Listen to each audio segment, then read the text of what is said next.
Welcome back to our channel కళా reviews. ఈ రోజు కొన్ని కిచెన్ టిప్స్ మనం తెలుసుకుందాం.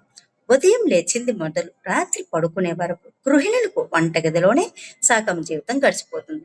అయితే ఎంత కష్టపడినా కొన్నిసార్లు వంటలు అసలు కుదరవు. మరి కొన్నిసార్లు వంటింటి సమస్యలు విసుగు తెప్పిస్తూ ఉంటారు.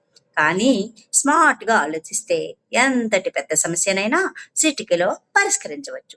కాకరకాయ చేదు వదిలించడం దగ్గర నుంచి బిర్యానీని హోటల్ స్టైల్లో పొడి పొడిగా వండడం వరకు మీ కిచెన్ పనులను ఈజీగా మార్చేసే 10 అదిరిపోయే వంటింటి చిట్కాలు ఈ రోజు మనం తెలుసుకుందాం ఈ వీడియోలో. మొదటిగా 1వ పాయింట్, బియ్యానికి పురుగులు పట్టకుండా ఉండాలంటే కొద్దిగా వేపాకు మిరియాలను లైట్గా ఫ్రై చేసి వేడిగా ఉన్నప్పుడు బియ్యంలో కలిపేయండి. 2వ పాయింట్, ఇంట్లోకి నల్లులు రాకుండా ఉండాలంటే ఎండిపోయిన వేపాకులు కర్పూరం కలిపి పొడిలా చేసి ఇంటి మూలల్లో చల్లేస్తే ఇంట్లోకి నల్లులు వెదడ ఉండదు. 3వ పాయింట్, టమాటాలను ఎక్కువ రోజులు తాజాగా స్టోర్ చేయాలనుకుంటే వాటిని ఫ్రిడ్జ్ లో కాకుండా రూమ్ టెంపరేచర్ వద్ద ఉంచితే సరిపోతుంది. ఇక 4వ పాయింట్, చింతపండును సాధారణ నీళ్ళకు బదులుగా వేడి నీళ్ళలో నానబెడితే దాని నుంచి రసం చాలా సులభంగా వచ్చేస్తుంది. ఇక 5వ పాయింట్, కాకరకాయ వండేటప్పుడు చేదు తగ్గాలంటే మొదట దానిపై ఉండే చిక్కును తీసేసి కొద్దిగా ఉప్పు వేసి రుద్ది చూడండి.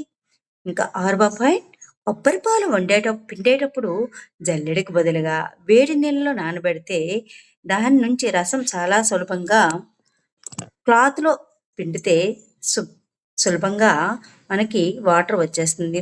ఇక 7వది, ఫ్రిడ్జ్లో నుంచి తీసిన పన్నీర్ గట్టిగా ఉంటుంది కదా, దాన్ని కొంచెం సేపు గోరువెచ్చని నెలలో ఉంచితే ఎంతో సాఫ్ట్గా మారి సులభంగా కట్ చేసుకోవడానికి వీలవుతుంది. ఇక 8వ పాయింట్, బిర్యానీని చేసేటప్పుడు అన్నం ఒకదానికొకటి అంటుకోకుండా పొడి పొడిగా రావాలనుకుంటే బియ్యం ఉడికేటప్పుడు కొద్దిగా దానిలో రోజ్ వాటర్ వేసి చూడండి.